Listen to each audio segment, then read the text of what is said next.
Bonsoir et bienvenue à cette nouvelle édition de Direct. Aujourd'hui, nous avons deux volets à discuter ensemble avec une connexion. La connexion, c'est la Russie. La Russie et son allié iranien et ses accords en matière de nucléaire, le nombre de centrales à construire, les accords conclus entre les deux parties, et la Russie et son partenaire ou le marché vers lequel elle expédie le pétrole, qui est l'Iran, et la pression exercée par les États-Unis et les tergiversations auxquelles fait face l'Inde, justement, chose qui a fait qu'elle a dû réduire ses importations de pétrole de la Russie. Et en fin de compte, nous aurons quelque chose à dire quand même concernant le Soudan et le dernier remplissage, le 6e remplissage et son impact sur le Soudan. Pour nous donner plus d'éclaircissements, nous avons le plaisir d'avoir ici avec nous au studio Dr Ahmed El-Lessi Nassef, qui est consultant en gestion stratégique et économique, expert en relations internationales. Dr Ahmed El-Lessi Nassef, bonsoir et bienvenue avec nous. Bonsoir à vous. À commencer tout de suite par les deux alliés qui sont très importants d'ailleurs pour le Proche-Orient, la Russie et l'Iran. Et les accords concernant le nucléaire, ils viennent de conclure un accord récemment concernant la construction de plusieurs centrales nucléaires. Donc, où en sommes-nous quant aux accords conclus entre les deux parties? C'est un peu compliqué, c'est pas un peu, c'est très compliqué. Ce qui est en train de se passer maintenant, on a la Russie qui est en train de profondre ses alliances avec l'Iran comme un contrepoids pour la pression qu'elle est en train de recevoir à part du Ouest en général à cause de la guerre en Ukraine. Donc ces deux dossiers sont très liés. Là, il y a un très grand point d'interrogation si l'Iran a un objectif de faire de partir, de devenir un État nucléaire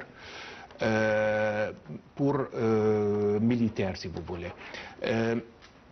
La Russie a aidé l'Iran en 2011 à commencer leur première activité nucléaire avec Abu Shah. Et ils sont en train de donner le savoir-faire technique pour comment utiliser l'énergie nucléaire à l'Iran.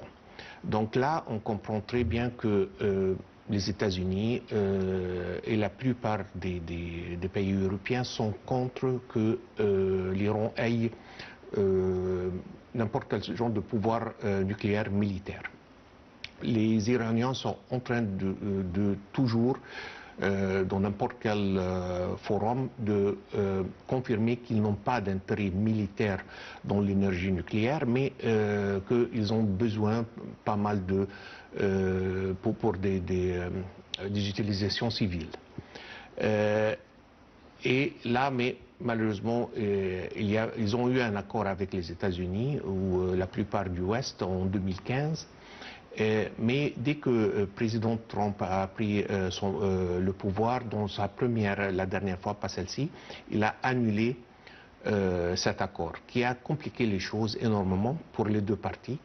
Pas mal de sanctions ont été mises en place contre l'Iran, qui est vraiment très gênant pour le régime et l'économie du pays. Les Iraniens pensent que les Américains sont en train de mettre ces sanctions rien que pour déstabiliser le régime présent, qui est pratiquement le seul régime théocratique sur la planète. Et là, ils sont en train de se défendre.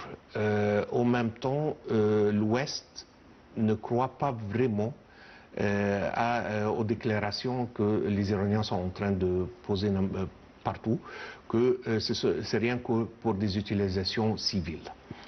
Là, il y a un bras de fer qui est en train de se passer entre la Russie et les États-Unis pour le sujet de l'Ukraine. Et là, la Russie est en train de développer ses rapports avec l'Iran. Ils sont en train, ça ce sont des nouvelles très très récentes, ils sont en train de changé la stratégie avec laquelle ils étaient en train de donner leur support aux Iraniens.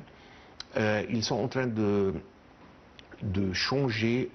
Il y a deux façons vraiment pour faire les facilités nucléaires. Il y a ce qui était en cours depuis 2011 en Iran, c'est avoir des grandes usines nucléaires. Et ils avaient pratiquement deux, puis ça a commencé en 2011 à Bouchard, et puis ils ont ajouté encore deux. Maintenant, ils sont en train de changer un peu la stratégie, et ils sont en train de commencer une autre stratégie qui s'appelle SMR, c'est un terme nucléaire, ce sont des petits réacteurs ou des petites usines nucléaires qui sont dispersées un peu partout. Avoir 30, c'est beaucoup plus difficile d'attaquer qu'en avoir 3 seulement. Ce qui était le cas dans la dernière fois quand ils ont été attaqués par les États-Unis. Et là, les États-Unis ne sont pas très contents de la Russie à cause de ça. Donc il y a un bras de fer très important entre, si on peut les appeler, l'Ouest et l'Est. C'est presque une nouvelle guerre froide qui est en train de se recommencer une deuxième fois, et ça reste à voir comment ça va se passer. À votre avis, est-ce que la position de la Russie vis-à-vis de l'Iran, est-ce un intérêt qu'elle a en ce pays et dans la région, ou est-ce justement, ça fait partie du bras de fer, son intérêt c'est les États-Unis, c'est justement de minimiser l'impact des États-Unis ici? L'intérêt de la Russie, c'est vraiment l'Ukraine. Il veut plus ou moins prendre le maximum des terrains qu'ils ont occupés, ils ont gagné de l'Ukraine. Et ils sont en train d'utiliser une porte derrière, si vous voulez, pour mettre encore de pression que l'Amérique et l'Ouest arrêtent de mettre encore plus de pression économique, surtout sur la Russie. Donc ça, c'est un autre volet. Donc c'est vraiment, c'est une boucle complète et c'est assez compliqué. Donc je ne pense pas que c'est pas un but seulement économique, parce que si la Russie, c'est ça ce elle voudrait faire, il y avait des dizaines d'autres pays ou d'autres marchés, si on peut les appeler comme ça, où elle pouvait tout simplement vendre son technologie nucléaire. Mais il insiste, il met un focus qui est assez important sur l'Iran comme une façon pour mettre encore de la pression sur les États-Unis et l'Ouest en général. Et à votre avis, quelle serait dans ce cas la position des États-Unis? C'est-à-dire les États-Unis vont quand même entreprendre des démarches pour affaiblir ces deux camps importants dans le nucléaire. Cette question est vraiment très difficile à répondre, surtout avec la façon à laquelle le président Trump est en train de gérer les choses. C'est vraiment très difficile à répondre à cette question, si jamais possible. Mais je pense que la priorité, ce qu'on comprend au moins de ce que le président Trump déclare consistamment, que il aimerait bien calmer avoir de la paix un peu partout dans le monde, donc il voudrait arrêter les guerres un peu partout. Et surtout une des plus grandes guerres sur la planète aujourd'hui, c'est celle entre la Russie et l'Ukraine. Donc je pense que ça reste à voir comment il va réagir, mais ce qu'ils sont en train de faire maintenant, ils sont en train de mettre encore plus de sanctions économiques sur la Russie, qui fait très mal à l'économie russe, vraiment. Et on peut dire qu'ils sont plus ou moins en train de souffrir. Si la Russie n'aurait pas été aussi forte qu'elle est, ça aurait été une catastrophe pour eux, économique surtout, économiquement parlé bien sûr. Il faut dire que l'Iran et son allié russe ont signé un contrat valorisé à 25 milliards de dollars pour la construction de 4 centrales nucléaires dans le sud de l'Iran. Une déclaration faite par la télévision iranienne. Cet accord intervient en plein bras de fer entre l'Iran et les pays occidentaux autour de son programme nucléaire. Et il faut dire aussi que l'Iran dispose actuellement d'une seule centrale nucléaire opérationnelle à Bushehr, d'une capacité de production de 1000 MW, qui ne représente qu'une fraction de besoins électriques du pays. Voyons les détails dans ce compte rendu. Pour la construction de 4 centrales nucléaires d'une valeur de 25 milliards de dollars à Sirik, dans la province de Hormozgan, a été signé entre la société Iran-Hormoz et Rosatom, a indiqué la télévision iranienne d'État. Aucun détail n'a été donné sur le calendrier. La capacité de chacune des futures centrales est d'environ 1255 MW d'électricité, selon l'agence de presse officielle IRNA. Cet accord intervient en plein bras de fer entre l'Iran et les pays occidentaux autour de son programme nucléaire. La France, le Royaume-Uni et l'Allemagne ont posé à l'Iran des conditions pour encadrer son programme nucléaire. À défaut d'accord, un retour des sanctions de l'ONU contre l'Iran semble inévitable. Les pays occidentaux, États-Unis en tête et Israël, ennemi juré du pouvoir iranien, soupçonnent de longue date Téhéran de vouloir se doter de la bombe atomique. L'Iran se défend vigoureusement d'avoir de telles ambitions militaires et insiste sur son droit au nucléaire pour des besoins civils. En juin, Israël a mené une attaque sans précédent contre l'Iran, visant notamment plusieurs sites nucléaires avec le soutien des États-Unis. Mais les installations à Bushehr n'avaient pas été ciblées. En dépit d'importantes réserves d'hydrocarbures, l'Iran est régulièrement touché par des coupures de courant. Le nucléaire est perçu comme une des solutions aux pénuries d'énergie. Téhéran a signé dès 1993 un accord de coopération nucléaire civile avec la Russie. Il avait ouvert la voie à la reprise de la construction de la centrale de Bushehr, initiée puis abandonnée par les Allemands après la révolution islamique de 1979 et la guerre Iran-Irak entre 1990 et 1988. Les experts russes travaillent toujours à Bushehr.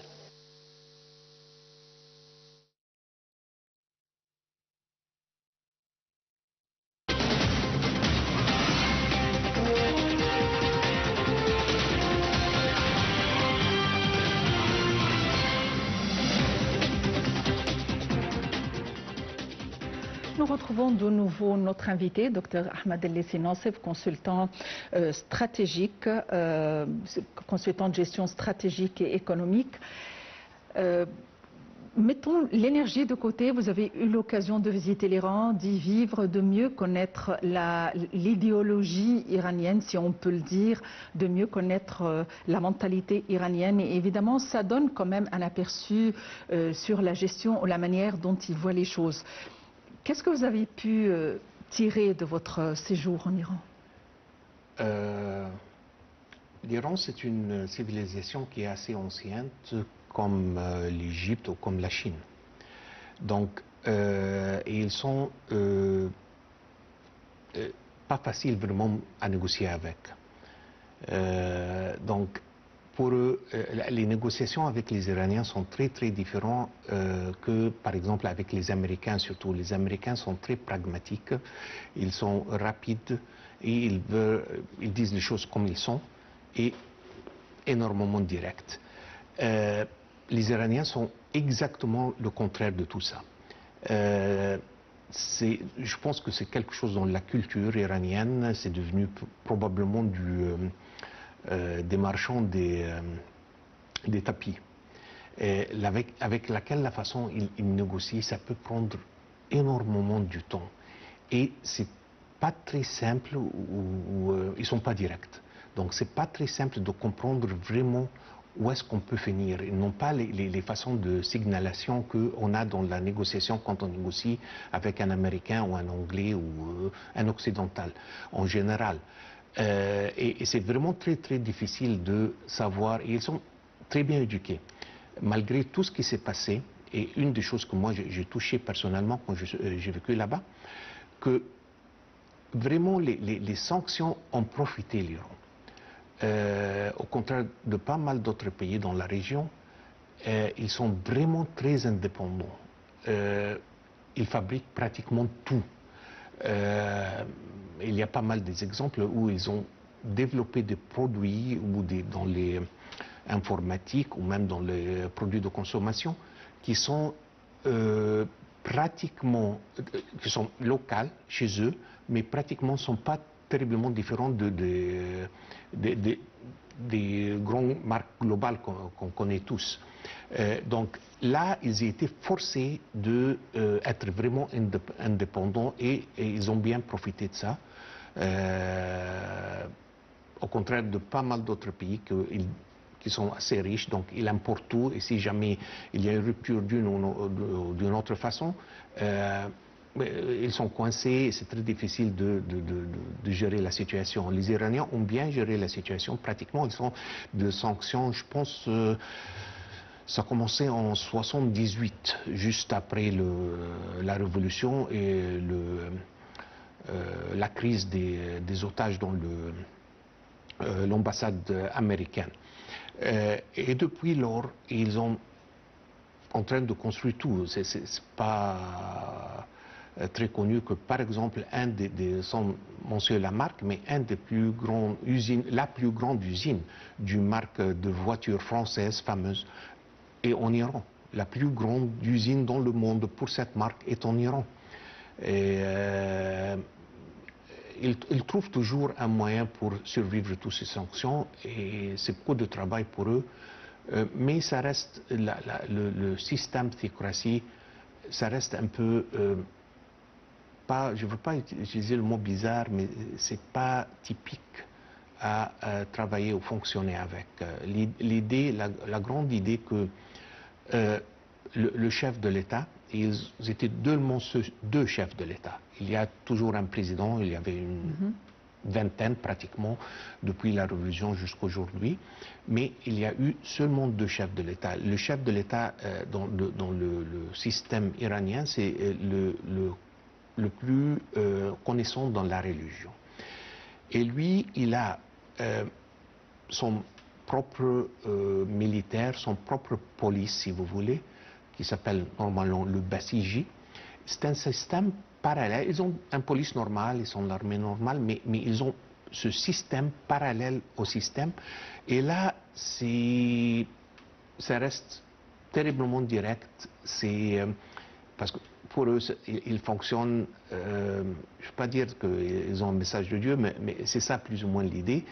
C'est géré par la religion, si vous voulez. Donc, ça devient très compliqué, surtout qu'on gérait des usines là-bas, et c'était vraiment très compliqué. Comment on peut gérer les deux ensemble, le système normal qu'on connaît tous, mais aussi ce système qui est en parallèle, et c'est assez compliqué. C'était pas facile, j'étais de voir ou arriver à un accord qu'ils ont fait, c'était 2015 avec au temps du président Obama, mais reprendre ça va être un défi assez important, ça va pas être facile de reprendre un deuxième accord. Aussi c'est un pays de presque, si je ne me trompe pas, 80 millions plus ou moins. L'idée, c'est pas un petit pays. Et c'est un pays qui a une persistance et endurance énorme. On connaît tous l'histoire de la guerre entre l'Iran et l'Irak, qui a duré presque 8 ans, sans un objectif qui est très clair ou sans une conclusion même qui était claire, qui est-ce qui a gagné de fin de compte. C'était pas très clair pour tout le monde. Mais ils sont très persistants. Donc, ils n'ont aucun problème de rester dans cette situation pour des dizaines d'années. Et ils sont très capables de faire ça. Est-ce que le système est fragile? Le plus que de sanctions économiques, le plus que la vie quotidienne devient de plus en plus difficile pour les citoyens, c'est normal, comme n'importe où dans le monde, c'est très normal que le système devienne de plus en plus fragile. Mais ça ne veut pas dire qu'on allait voir quelque chose dans quelques semaines ou quelques mois.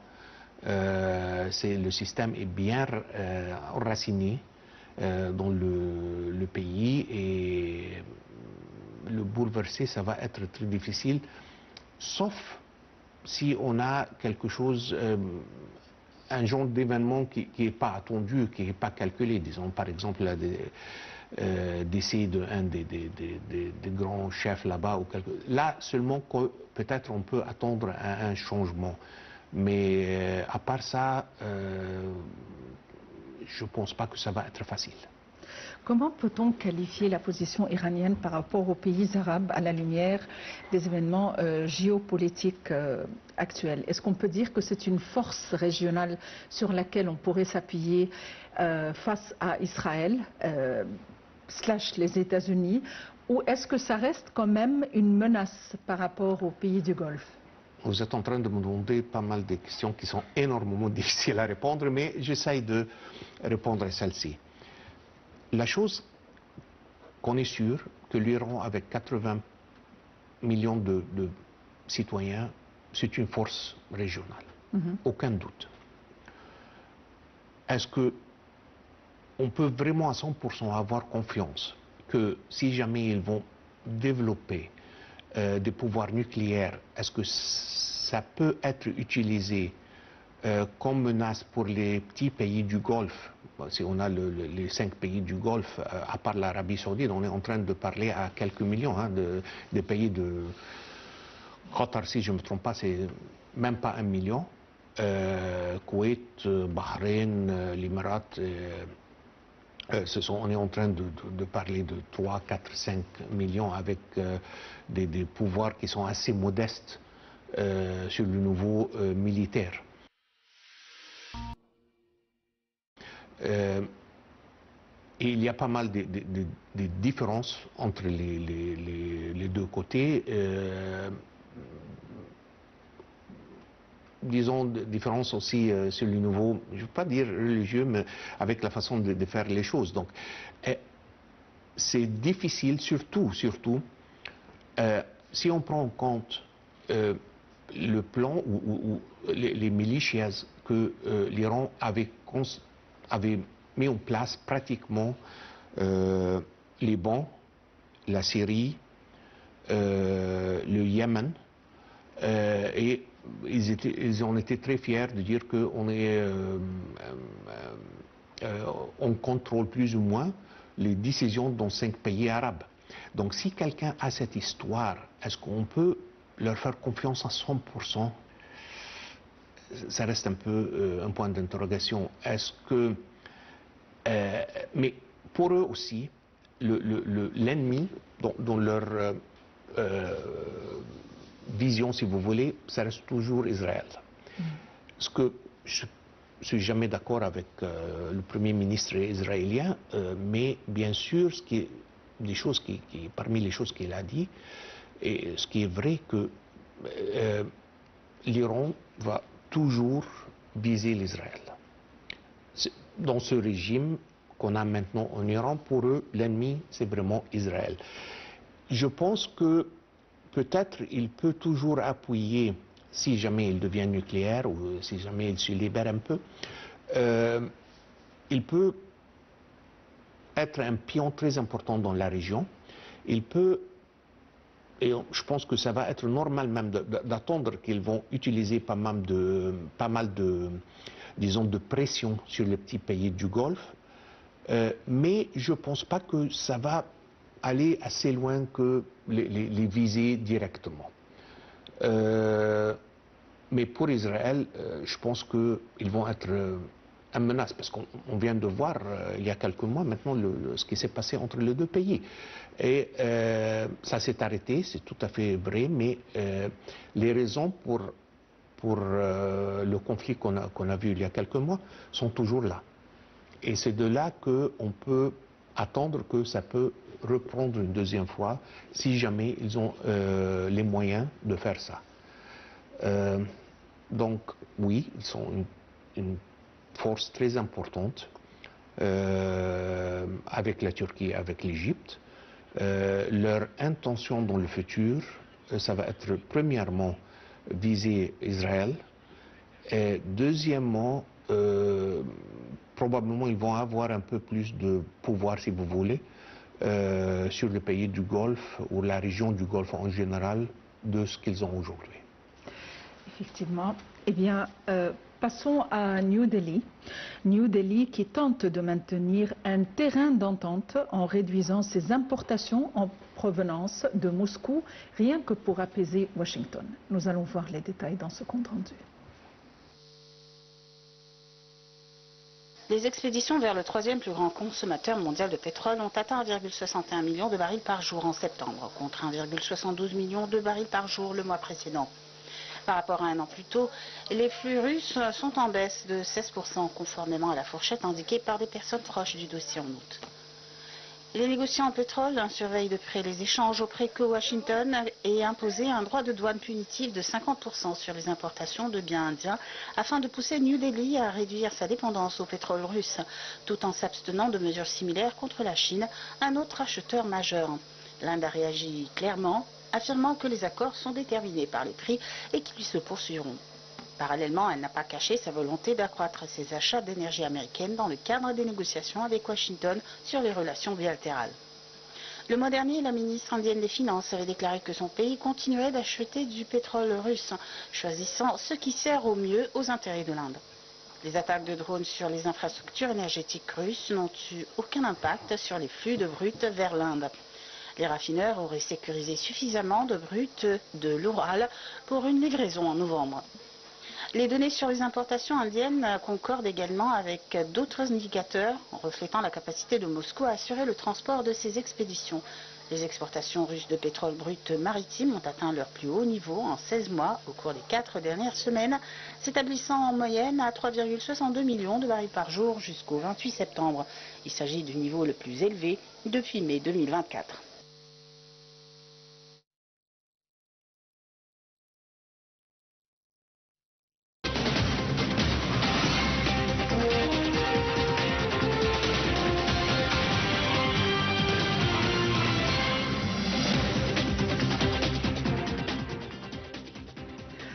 De retour au studio avec notre invité Ahmed El-Lessi Nassef, qui est un expert en gestion stratégique et économique. Docteur Ahmed El-Lessi Nassef, l'Inde est un marché relativement important par rapport au pétrole russe. Cependant, l'Inde, quand même, a voulu minimiser ses importations de la Russie rien que pour apaiser Washington. Comment peut-on définir ce triangle ? Pour commencer avec, l'Inde est pratiquement le troisième plus grande économie dans le monde, avec un taux de croissance qui est assez élevé. Et s'ils vont continuer de faire une croissance comme ça pour encore, disons, 8 à 10 ans, peut-être ils vont être aussi grands que la Chine comme économie, et peut-être ils vont menacer aussi l'économie américaine. Donc, ce qu'ils sont en train de faire aujourd'hui, ils représentent pratiquement le tiers des exportations de pétrole russe, qui est énorme. Bien sûr, les États-Unis et le président Trump est très fâché de cette position, mais pour eux, ils sont très pragmatiques une deuxième fois, et ils voient qu'ils ont une opportunité, ils ont des besoins énormes d'énergie, et là, ils sont en train d'acheter le pétrole avec des prix qui sont beaucoup moins chers que les prix normaux, parce que c'est un pétrole sanctionné en principe. Ils ont réduit leur importation du pétrole de la Russie au commencement de l'année. Ils importaient 1,9 million de barils par jour. Aujourd'hui, en septembre, ils l'ont diminué jusqu'à 1,3. Mais ça reste quand même le tiers des exportations russes de pétrole. Donc c'est énorme. C'est un petit geste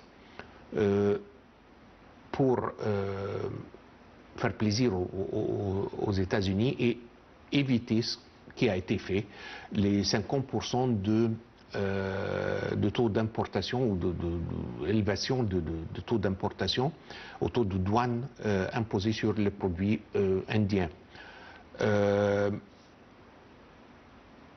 Parce que pour eux, les États-Unis, c'est un marché énormément important, c'est le plus grand marché du monde, et pour eux, ils ont besoin, bien sûr, d'un marché pour exporter leurs produits.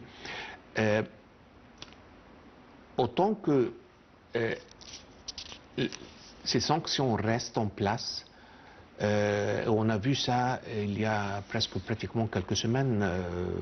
C'était à Beijing ou à Shanghai, je ne me rappelle plus, quand il y avait Modi de l'Inde, le Premier ministre indien, avec Poutine et avec le président Chine et avec le président de Nord du Corée. Donc là, les deux côtés, si vous voulez, chaque côté, l'Est et l'Ouest, veut attirer l'Inde avec leur pouvoir énorme pour son côté. Mais les mesures que les Américains sont en train de prendre n'aident pas dans ça. Donc ce sont un peu, disons, maintenant il y a une relation, autant c'était une relation très chaude entre l'Inde et les États-Unis, mais aujourd'hui, ce sont en train de se refroidir. Et on reste à voir comment ça va évoluer. Mais l'Inde est un pouvoir industriel énormément important. Elle est très pauvre en pétrole. Donc vraiment, elle a besoin d'être capable d'importer le pétrole, et le plus que c'est moins cher, le mieux que c'est pour l'économie indienne. Donc c'est une cercle vicieuse qu'on va voir comment ça va finir. Mais une deuxième fois, il y a un bras de fer, c'est un peu sur la côté, et surtout sur la côté économique, entre les États-Unis et l'Inde. Et on va voir comment ça va se passer, parce que aussi les augmentations de taux de douane que les Américains sont en train d'imposer va revenir et causer de l'inflation en Amérique. Donc ça ne peut pas rester pour longtemps, parce que là, ils vont se trouver en train de se pénaliser eux-mêmes avec disons les sanctions ou l'augmentation de taux de douane qu'ils sont en train d'imposer sur l'Inde. Donc c'est une cercle vicieuse. Et on va voir comment ça peut se passer. Mais je ne peux pas imaginer que l'économie indienne, avec tout ce qu'il a, avec tous les besoins qu'il a d'énergie, et quand il a une opportunité pour acheter pratiquement c'est à moitié prix, ses besoins d'énergie qui sont énormes, même s'ils l'ont baissé à 1,3 million de barils par jour, ça reste très important. Qu'il pourrait tout simplement lâcher tout ça, ou les bénéfices qu'ils sont en train de toucher à cause de ça. Comment ça va évoluer, ça reste à voir vraiment, parce qu'on va voir. Je pense qu'il va y avoir des négociations, je pense, entre l'Inde et les États-Unis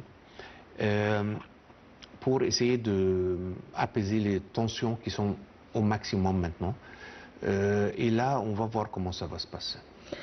À votre avis, que fait Trump depuis qu'il est passé au pouvoir, avec 36 bras partout, des tensions créées partout, des sanctions partout, imposées? Que fait Donald Trump, à votre avis?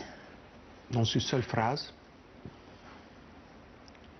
il est en train d'utiliser le pouvoir de l'Amérique qu'aucun président a osé d'utiliser dans la façon qu'il est en train de faire. L'Amérique, militairement parlé, est plus fort que... Ils ont le plus grand et le plus fort militaire du monde. Mais pas seulement ça, ils sont aussi plus forts que les 7 pays qui leur suivent ensemble. Donc, ce n'est pas seulement qu'ils sont numéro 1, mais ils sont numéro 1 avec une différence énorme du reste du monde. Et là, il est un peu en train d'utiliser le cowboy et pas mal comment dire, des façons de négociation. Permettez-moi de vous interrompre, est-ce qu'il est en train de gérer les choses avec la mentalité d'un politicien expérimenté ou d'un homme d'affaires? Homme d'affaires à 100%. Mais ça marche, ça fonctionne bien pour lui. Est-ce que c'est dans l'intérêt de son pays? Écoutez, jusqu'à maintenant, si on regarde les chiffres, la réponse est oui.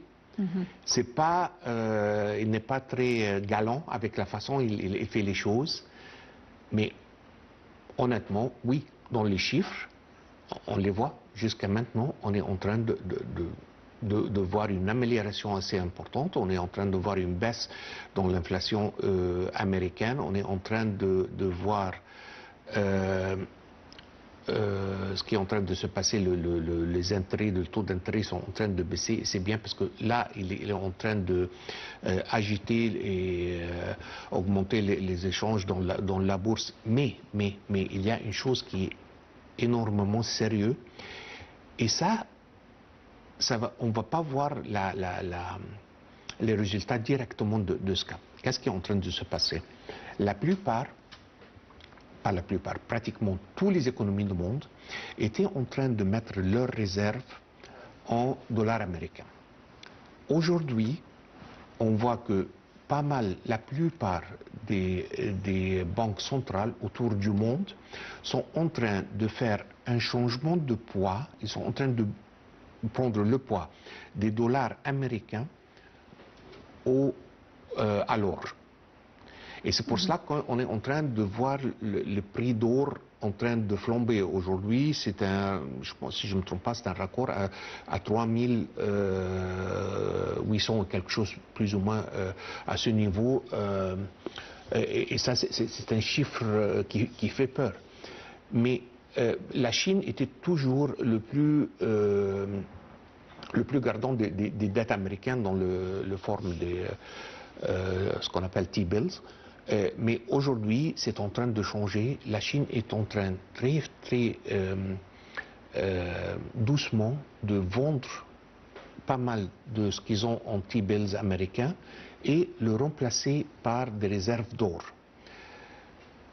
Une chose pareille ne peut pas se passer dans quelques mois. Ça peut prendre 4-5 ans pour que la majorité de leurs réserves passent des T-bills américains à l'or. Mais à ce point-là, toute la formule de l'économie mondiale risque de changer énormément. Et là, on peut voir l'histoire des BRICS, qu'ils peuvent sortir par un nouveau monnaie. Une deuxième fois, ça a été discuté, et même Trump a réagi avec une façon énormément agressive contre ça, et il a tout à fait raison, parce que ça risque de mettre l'importance du dollar américain en cause. Mais si jamais, et il y a des milliers de défis et des problèmes, parce que les économies là-bas, l'économie des pays de BRICS sont énormément différentes, sont dans des phases aussi très différentes de leur développement et tout. Mais si jamais ça, disons dans 20, dans 30 ans, peut se passer, et il y a, comme l'euro par exemple, on a une nouvelle monnaie qui est utilisée par tous parce qu'on ne peut pas oublier aussi que les BRICS, pratiquement, c'est presque 60% de la population mondiale sont dans les pays de BRICS. Et ça peut être vraiment un très grand risque pour le futur, pas pour aujourd'hui, mais pour le futur de l'économie américaine. Je ne sais pas si on va être ici dans 30 ans ou non, mais s'ils vont partir dans cette direction, ça peut changer les règles du jeu énormément. Donc ça reste à voir toujours. Ça reste à voir, effectivement. Eh bien, docteur Ahmed El-Lissi Nosef, vous êtes consultant stratégique et économique et expert en relations internationales. Merci d'avoir été avec nous aujourd'hui. Aujourd'hui, nous avons passé en revue brièvement, bien sûr, dans la mesure du possible, la relation reliant l'Iran à son allié russe, le nucléaire, et aussi la Russie et son pétrole qui devait être exporté vers l'Inde, mais l'Inde qui devait jouer le jeu, se plier aux règles du jeu face aux États-Unis et minimiser ses importations. Merci de nous avoir suivis. Très bonne fin de soirée. Au revoir et à la prochaine.